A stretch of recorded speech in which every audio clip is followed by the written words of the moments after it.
प्रदेश के नोएडा के निठारे गांव में कोठी नंबर D5 सेक्टर 31 के बराबर नाले से 19 नर कंकाल मिले थे। बता दे दोस्तों कि साल 2006 में बहुचर्चित उत्तर प्रदेश के नोएडा के निठारी गांव के कोठी नंबर 15 में सेक्टर 31 से 19 नर कंकाल मिले थे और आरोपी सुरेंद्र कोहली और मोनेंद्र कोहली पंढेर को जो है वो पुलिस ने अरेस्ट कर लिया था।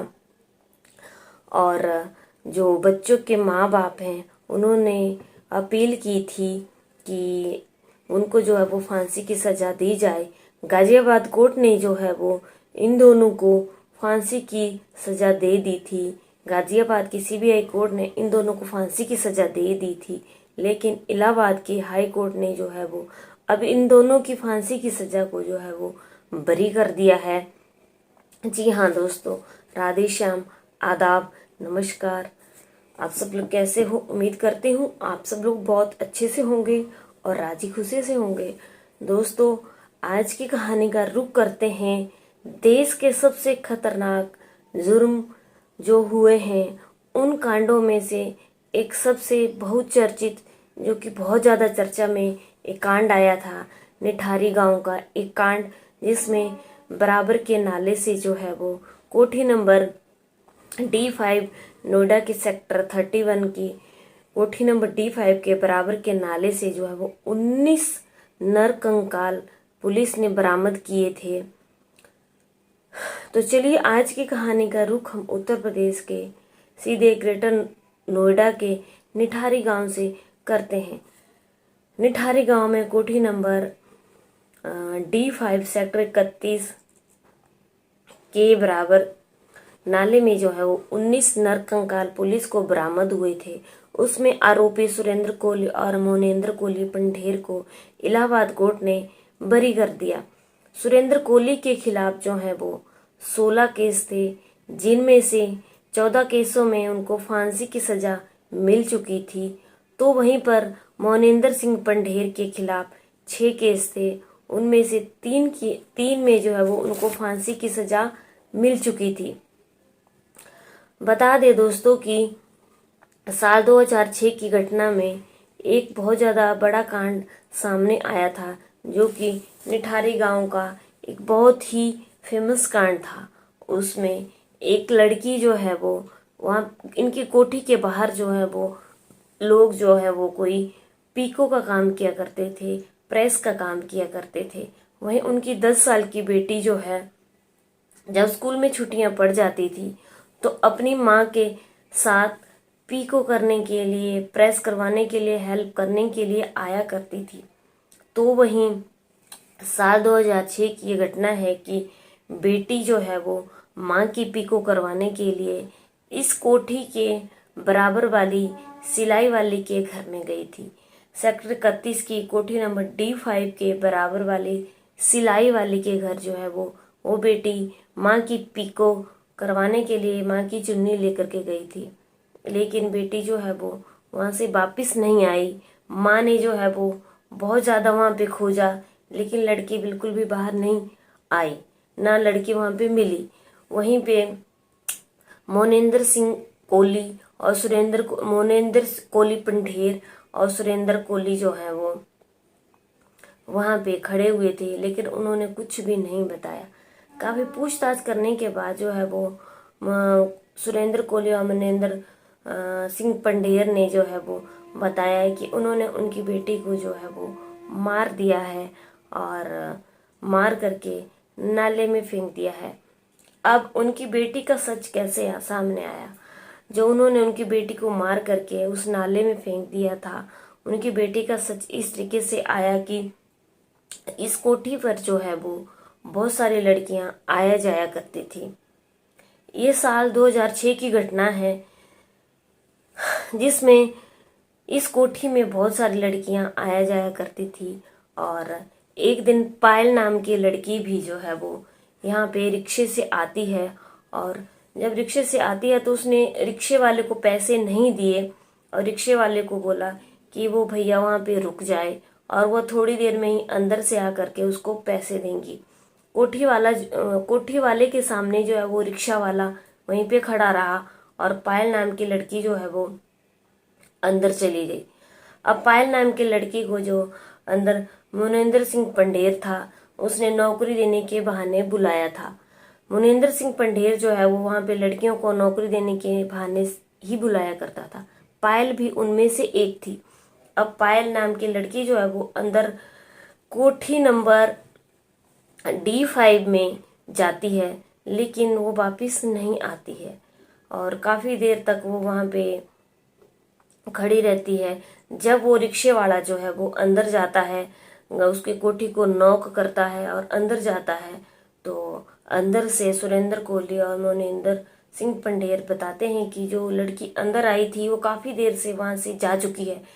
लेकिन अब जो रिक्शे वाला था वो तो गेट के सामने ही खड़ा था। अब रिक्शे वाले को जो है वो कुछ बात गड़बड़ लगी और रिक्शे वाले को उनके ऊपर शक हो गया।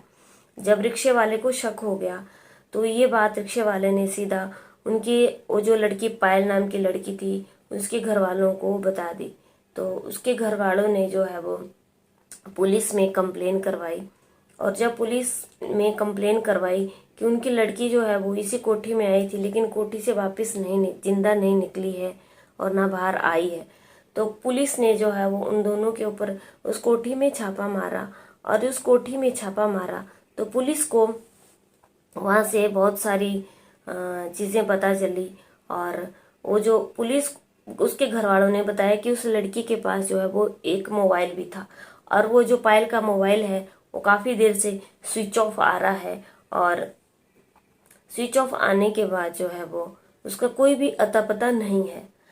अब पुलिस ने जो है वो उस मोबाइल की पूरी तहकीकात की। उस मोबाइल से मुंबई में अलग अलग जगह पे जो है वो बातचीत हुई थी। जब पुलिस ने वो सारे नंबर उस मोबाइल में से खंगाले तो उनको पता चला कि इसमें क्या घटना घट रही थी और क्या घटना नहीं घट रही थी। अब पुलिस ने जो है वो उन दोनों को अरेस्ट कर लिया। जब उन दोनों को अरेस्ट कर लिया तो पुलिस ने उनके ऊपर सख्ती से कड़ाई की और कड़ाई से पूछताछ की।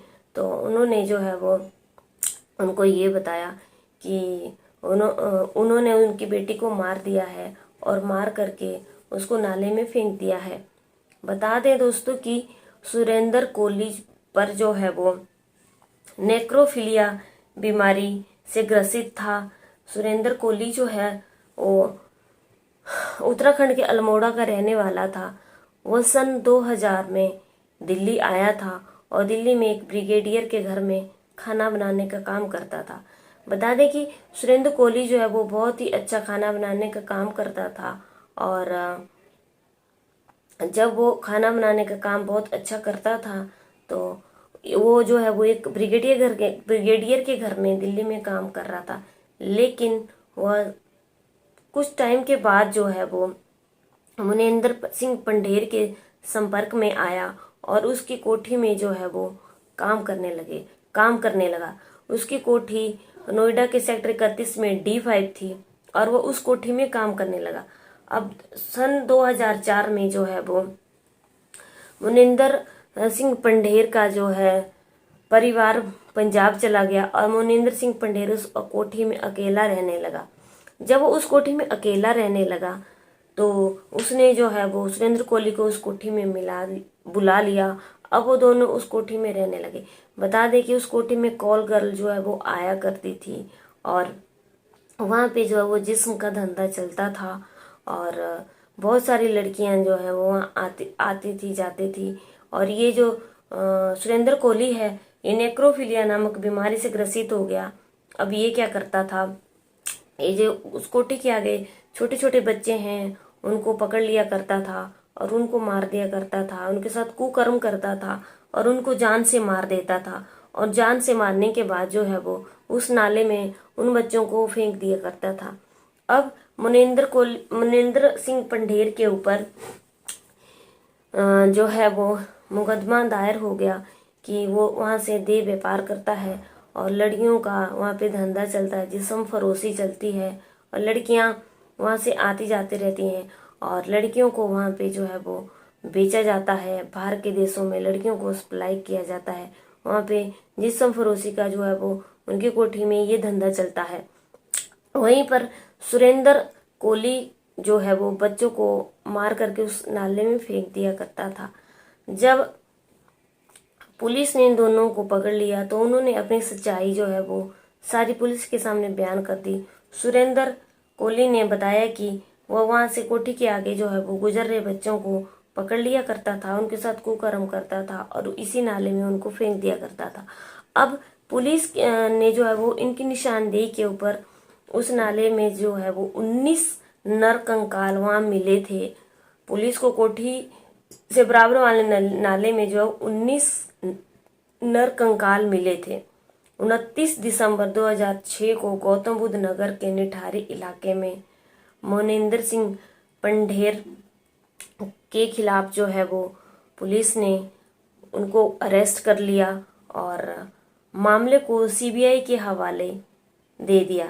इस मामले में 16 मामले दर्ज करवाए गए और 7 मई 2006 को निठारी में उसके पिता ने जो है वो नोएडा सेक्टर 26 में पुलिस में ये वहाँ पे आरोप लगाया कि उनकी बेटी उस कोठी में गई थी लेकिन वापस नहीं आई और पुलिस के सामने उन्होंने मांग की कि उनकी बेटी को जो है वो ढूंढा जाए। अब 7 मई 2006 को निठारी में ये सारा कांड जो है वो सामने देश के सामने आया था। पिता ने नोएडा के सेक्टर 26 में पुलिस के सामने दया की कि उनकी बेटी जो है वो इस कोठी में नौकरी के लिए गई थी लेकिन वो वापिस नहीं आई है। जब पुलिस ने ये सारी चीजें पता की तो इन दोनों को जो है वो अरेस्ट कर लिया। 2004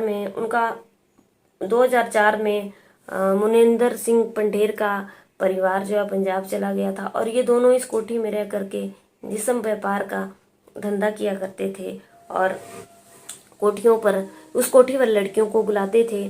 जब कोठी पर लड़कियों को बुलाते थे तो जो लड़कियां आती थी वो कभी हट करके वहां से वापस नहीं जाती थी और मोनिंदर सिंह पंढेर पर ये आरोप है कि वो विदेशों को यहाँ से लड़कियां सप्लाई किया करता था और ये जो है वो इन दोनों के ऊपर ये आरोप भी लगा था कि ये दोनों जो है वो बच्चों के मांस को पका करके खाते हैं और उनके मांस को खा देते हैं और जो हड्डियां हैं, जो कंकाल हैं, वो इस नाले में फेंक देते हैं।